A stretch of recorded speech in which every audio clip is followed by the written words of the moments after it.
Hello everyone, I welcome you all for this lecture on the significance of episodes in Sophocles' King Oedipus. You know that there are different elements in the structure of the play. It has prologue, paradus, episodes, stasimon, and also exodus. But here I will only focus on four episodes in the play and how they are significant in the play. You know that these episodes are just like modern acts and scenes in the play, in which the main plot of the play is revealed, the main plot of the play is developed. The actors and you know that their dialogues are very significant. Sometimes chorus also play a minor role in it. But here in the play King Oedipus, you could see that there are four episodes and they developed the whole story of King Oedipus and his fate. How he, that came to know about his role in the hideous sin that is committed by him, and how he punishes himself, what is the significance of it. All such kinds of things we'll talk in this lecture. These episodes not only develop the plot, but they also reveal the character of King Oedipus.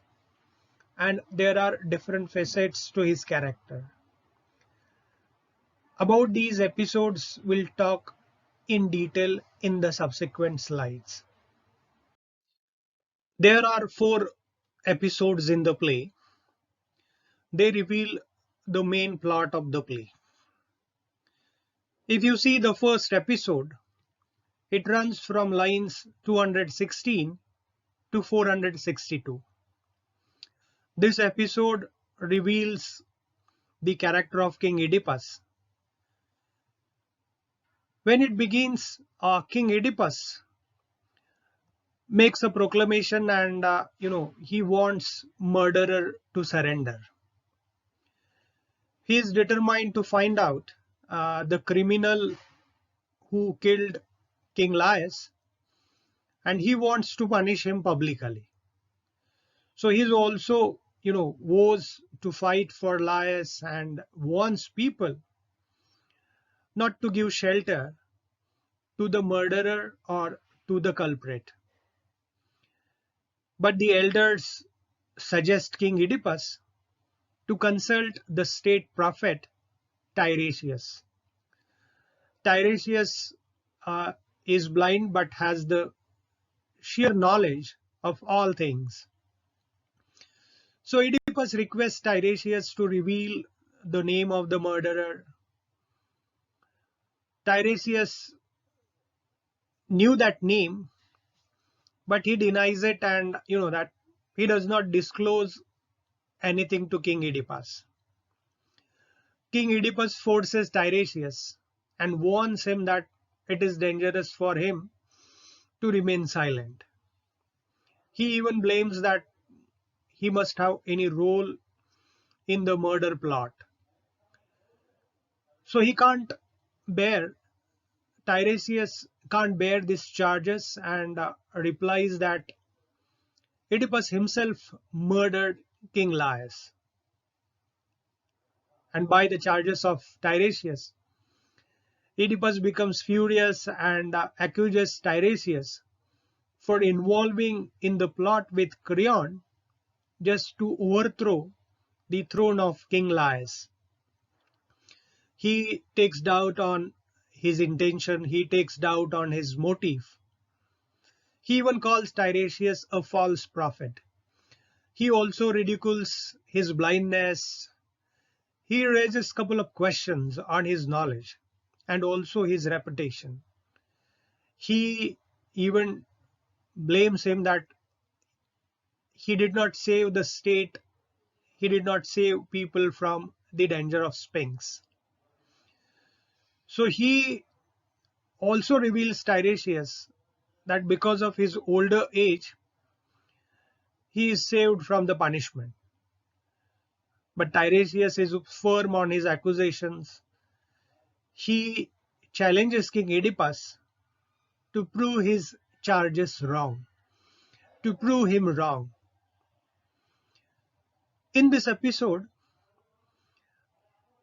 there is a dramatic irony in the speech of King Oedipus, because King Oedipus accuses Tiresias, he even ridicules Tiresias, makes mockery of his blindness. But you could see that though Tiresias is blind, he could see the past and also the future. On the contrary, King Oedipus has an eyesight, but he is blind. And critics often have discussed that anger is one of the important tragic flaws in the character of King Oedipus.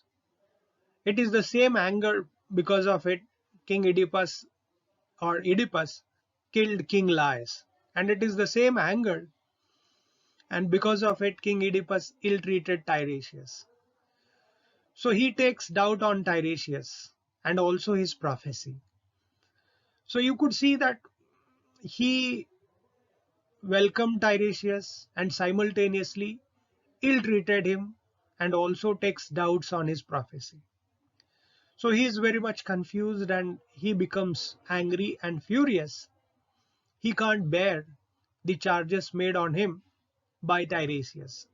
So these are the important things have happened in the first episode of the play. The second episode runs from lines 512 to 862. King Oedipus blames Tiresias and also blames Creon for involving in the plot of murder of King Laius. But Creon denies the charges and he also denies the conspiracy against the king and reveals that he has never had any ambition to become king of Thebes. But Oedipus calls Creon a traitor and threatens to execute.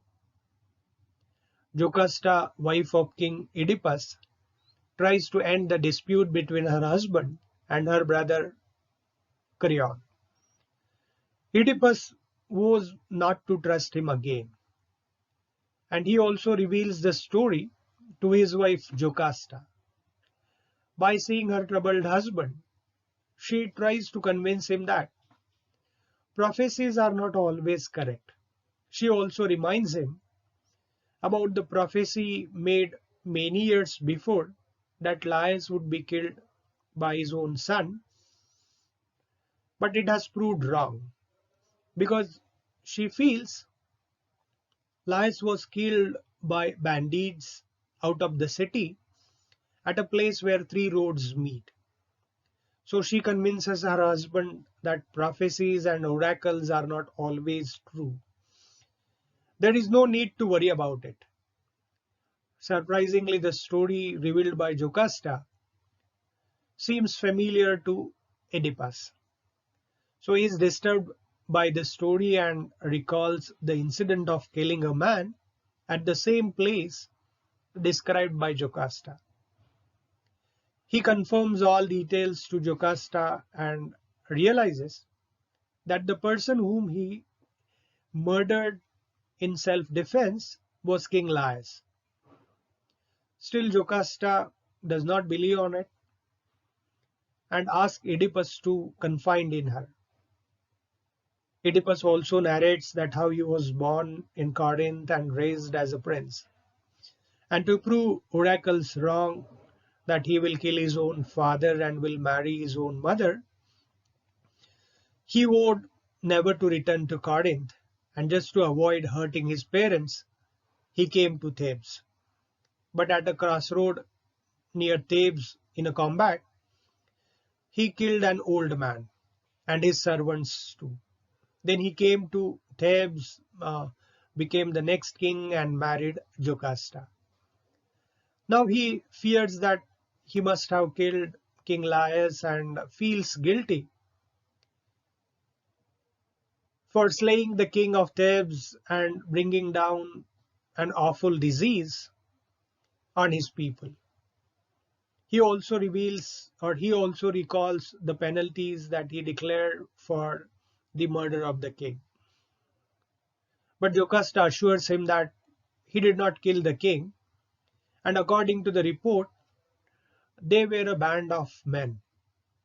And therefore she advises her husband not to have faith in the prophecies and not to fear for his role in the murder of King Laius.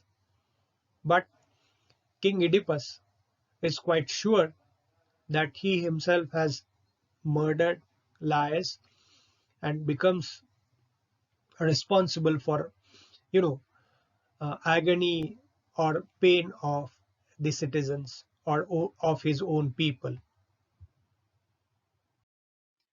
The third episode of the play runs from lines 911 to 1082.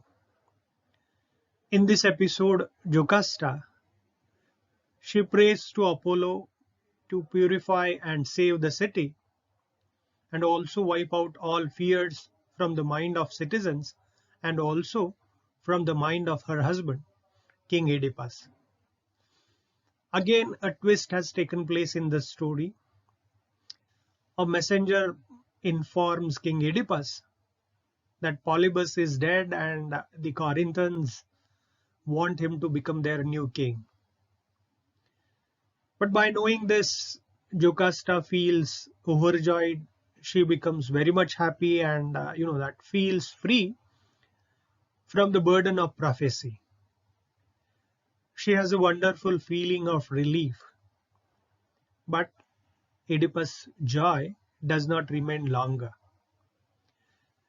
He remembers the second part of the prophecy, and that is that he is going to, or he is destined to marry his own mother. So his fear could not end until his mother Merope is alive. And just to relieve him from fear, the messenger reveals King Oedipus that Polybus and Merope, they were not his biological parents. And he also reveals the story that many years before, Oedipus was given to King Polybus by a shepherd. And the shepherd was the same servant who was summoned from Thebes. Now it is revealed that prophecy has come true, and Jocasta, she still tries to save her husband. She still tries to save King Oedipus and pleads him to close the inquiry. Because Oedipus is very much eager and he wants to find out the main culprit, or he wants to know the murder of King Laius. Jocasta knew it, and therefore she does not want that Oedipus should know the truth. But Oedipus takes it in other way and feels that she is hurted by his humble birth, and he refuses to stop the inquiry. And later, in the fourth episode of the play, he comes to know the truth and he is very much shocked.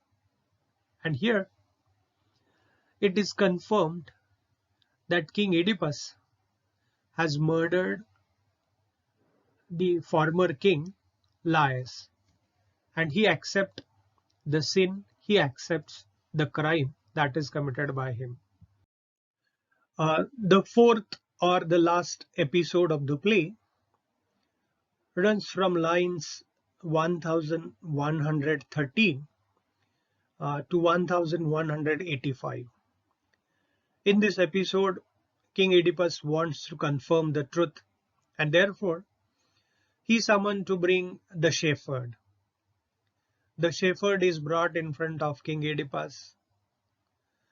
The Corinthian, who is present over there, also recognizes him. The shepherd initially denies to tell the story or denies to tell the real story, but Oedipus forces him to cooperate. And then he finally confesses that he disobeyed king's order just because of pity for the child. And he also reveals that he handed the child to his friend from Corinth. He tells that the child was the son of King Laius and Jocasta. And now Oedipus realizes the truth and accepts that the prophecy has proved correct. So he has killed his own father and married his own mother and begot 4 children. So it is the climax of the story, climax of the play, in which King Oedipus gets the horrible realization.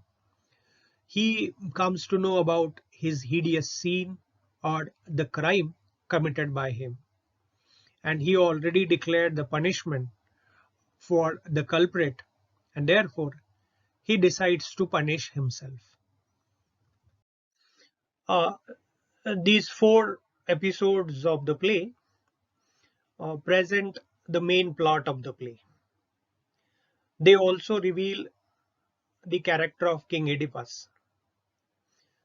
You could find that the fate of King Oedipus was pre-decided. Even the prophecy was made before his birth, and it has proved correct.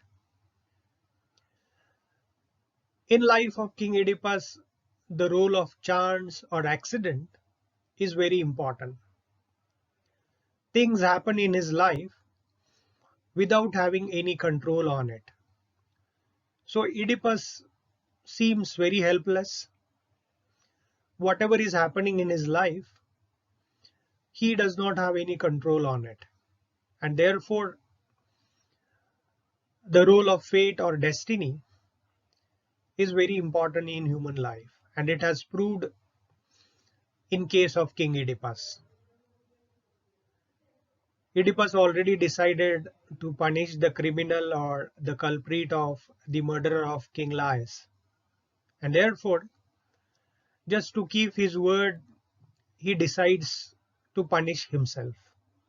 And in the Exodus, or the last part of the play, he punishes himself. And here the story ends. I hope you will enjoy this video, and for making it, I have used these 2 references which are on the slide. Thank you very much.